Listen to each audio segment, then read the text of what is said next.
روز بخیر بینندگان عزیز، به سرخط رویدادهای امروز 17 سентябр خوش آمدید. در دقیقه بعدی از آغاز نشست سازمان همکاری شانگهای در دوشنبه به حضور نماینده افغانستان میگوییم. سناتور با نفوذ آمریکایی طلب کرده است که در مقابل گروه طالبان واشنگتن از جبهه مقاومت ملی جانبداری کند و به 5 سال زندان محکوم شدن مولوی عبدالله از غلامی. خبرهای دیگر نیز هست. همین لحظه ها در دوشنبه نشست رهبران سازمان همکاری شانگهای جریان دارد. در کور نشست پرزیدنتان تاجیکستان، روسیه، چین، ازبکستان، ایران، پاکستان، هندوستان، مغولستان، ترکمنستان اشتراک می‌ورزند. امام علی رحمان رئیس جمهوری تاجیکستان در نشست از وضع افغانستان بخصوص دره پنشیر نگرانی کرد و گروه طالبان را به حکومت خواهی متهم نمود. او گفت حال حاضر پنشیر در محاصره کامل است و از رهبران سازمان ملل و کمیته بین المللی صلیب سرخ درخواست کرد که به مردم افغانستان کمک نمایند. در نظر است که نشست نیم روز دوام نماید، بعد آن جلسه دیگر با شرکت رهبران هم سازمان همکاری های شانگهای و هم سازمان پیمان امنیت دست جمعی در رابطه با وضع افغانستان برگزار می شود.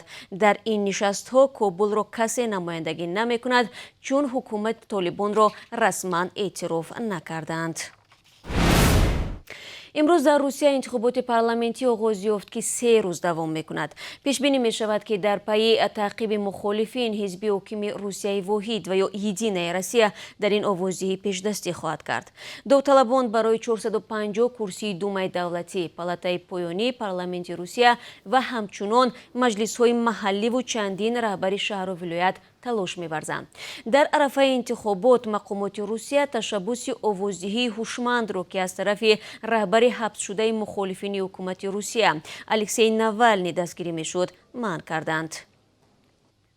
اما ناوالنی در زندان هم به سیاست روسیه تاثیرگذار است. از اینجاست که مجله تایم او را در میان 100 فرد مؤثر عالم جای داده است. تفصیلات در گزارش کایمارسیاتا. روز چهارشنبه در یک چهاربینی ضد تعقیب سیاسی در میدان سرخ مسکو مقامات روسیه 4 فعال جمعیتی و یک خبرنگار را بازداشت کردند. فعالان شعار را باز کردند که در آن آزادی به ناوالنی و حبس پوتین طلب میشد. ما به اینجا آمدیم تا موقع خود را آشکار کنیم. از هماهنگسازی این گرد همایی ها بیزار شدیم. الکسی ناوالنی یکی از رهبران مخالفین حکومت روسیه به مدت 2.5 سال از آزادی محروم شده است. مقامات روسیه او را به نادیدگیری طلبات حبس شرطی گناهکار کردند. جانبداران ناوالنی میگویند مقامات برای بستن دهان دیگر اندیشان از قانون سوء استفاده میکنند. مجله معتبر بریتانیایی تایم نام ناوالنی را در میان 100 فرد مؤثر عالم در سال 2021 جای داده است. در این مجله قهرمان شاهمات جهان گری کاسپاروف درباره ناوالنی مقاله نوشته گفته است که سال روان او کار غیر قابل تصور را اجرا کرد. ماه ژانویه سال 2021 ناوالنی بعد معالجه‌اش از زهرآلودشوی با گاز کشنده از آلمان به روسیه برگشت. به قول ناوالنی افسران امنیتی پرزیدنت خودکامه ولادیمیر پوتین مسئول زهرآلودشوی او هستند. کاسپاروف گفته است ناوالنی یگانه مرد می باشد که از چیز ترس ندارد. امسال مجله تایم پوتین را در رویخط 100 فرد مؤثر عالم جای نداده است. این مجله سال 2007 پوتین را مؤثرترین شخصیت سال نامیده بود. شما سرخطی رویدادها را تماشا دارید. دادگاه شهر خوروغ عبدالله قوتبеков معروف به مولوی عبدالله از غلامی را برای دعوت افراطگرایی طریق اینترنت به 5 سال زندان محکوم کرد. مرافعه روز 13 سентябр صورت گرفت و حکم عبدالله قوتبекov در حضور نزدیکان و نماینده دادستانی شهر اعلان کرده شد.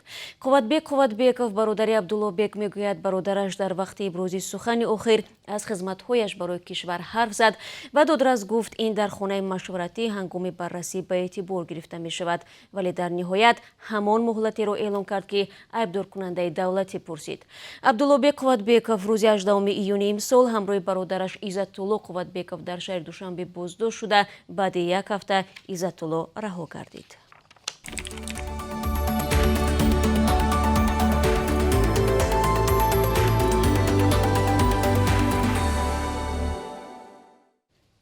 барномаро идома медиҳам. 4 рӯзви зиндонӣ ҳизби дар кишвар мамнӯи наҳзати исломӣ аз мақомот бозбинии парвандаашонро талаб карданд.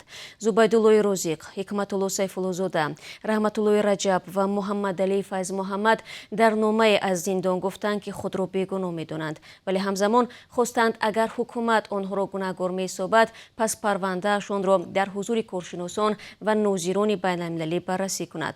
Онҳо дар нома навиштанд, агар моро гунаҳгор медонанд, ин ба ҷуз аъзои ҳизби наҳзати исломӣ буданд, чизи дигаре нест. ҳизбе ки расман дар вазорати адлияи Тоҷикистон ба қайд гирифта шуда ба таври расмӣ фаъолият мекард. Мақомот ҳанӯз вокуниш накарданд, аммо дар гузашта гуфтанд, ҳамаи маҳбусон барои ҷинояти содир кардаи худ дар боздошт мебошанд.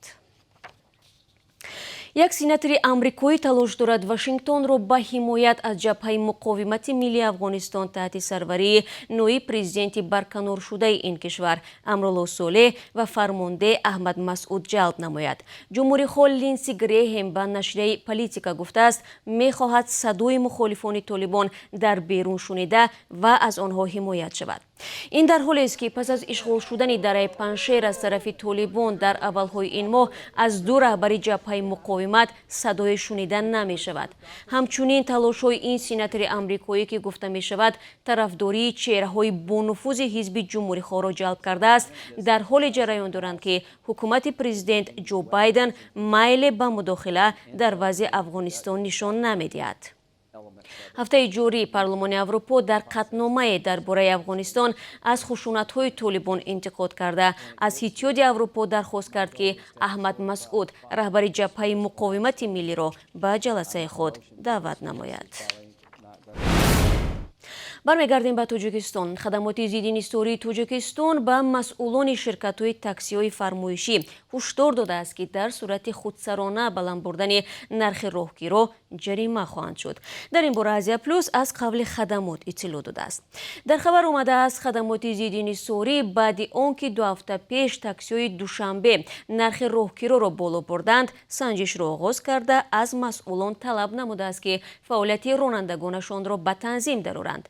масъалаи ҷаиши нархи роҳгиро ва шикояти мусофирон баъди он доғ шуд, ки қимати сӯзишворӣ дар Тоҷикистон боло рафт. ронандаҳо мегӯянд, агар нархро тағйир намедоданд, зиён медиданд. дар шаҳри Панҷакент як гурӯҳи корӣ бо ширкати собиқадорони соҳа ва масъулини баландпоя тарҳи бунёди роҳи оҳани Самарқанд Панҷакентро мавриди баррасӣ қарор доданд. коршиносон суръат бахшидани кор дар ин самтро ҷонибдорӣ карда хотиррасон намуданд, ки то ҳол ҳуҷҷатҳои даврони шӯравӣ ва лоиҳаҳои бунёди роҳи оҳани Самарқанд Панҷакент мавҷуданд. таври маълум дар ҳудуди вилояти Суғд бояд 4 километр роҳи оҳан сохта шавад. қаблан вазири нақлиёти Тоҷикистон Азим Иброҳим гуфта буд, ки роҳи оҳани Самарқанд Панҷакент аз ҳисоби соҳибкорони тоҷику узбек бунёд мегардад.